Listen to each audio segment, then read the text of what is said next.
Hurricane Harvey was by far our biggest, most animals we've ever taken in a day or in a week.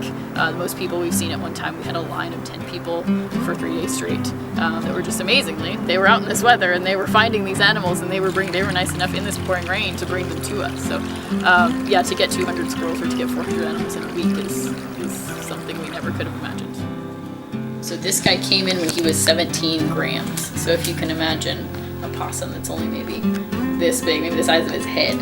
He had no fur at all, and there were 6 of them. So there's 6 siblings that we raised from teeny tiny, and now he's several times that size. So when we get a strong weather event like a hurricane, or we know there's going to be really heavy winds or heavy rains, we usually have extra volunteers and extra staff that are helping us out, just because we know we'll have a line out the door. We'll have 100 animals a day will come in a really strong weather event, and so we need to be ready. We need to have our vet on hand, and we just need to be as prepared as we can to take care of all of them in a really short amount of time, as quickly as we can, so they all get the care that they need. And then we just are feeding them around the clock until they get older, until they're getting closer to release. So we feed them every few hours. We handle them a lot, but then as they get older, we're handling them less. They're in cages, and they get larger cages as they need to learn to climb and survive on their own.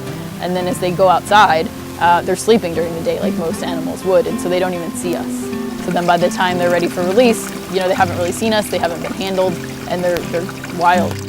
This is a really rewarding job. I don't know that there's one that's more rewarding than this. We're taking these animals that don't have any place to go, and there's people that find them, but they don't know how to care for them. And so what we're doing is we're taking these animals, and a lot of people say, who needs another raccoon? Who needs another deer in the wild? There's plenty of them, but what we're doing is providing the service. There's over 7,000 animals a year that people are finding, and there's no place for them to go. They don't know how to give them the right care to get them back in the wild. They don't have the right vet to give them that care, and so we're providing that care and that service, and then we're releasing them back into the wild where they belong. So we're giving them a second chance. So I can't imagine anything much more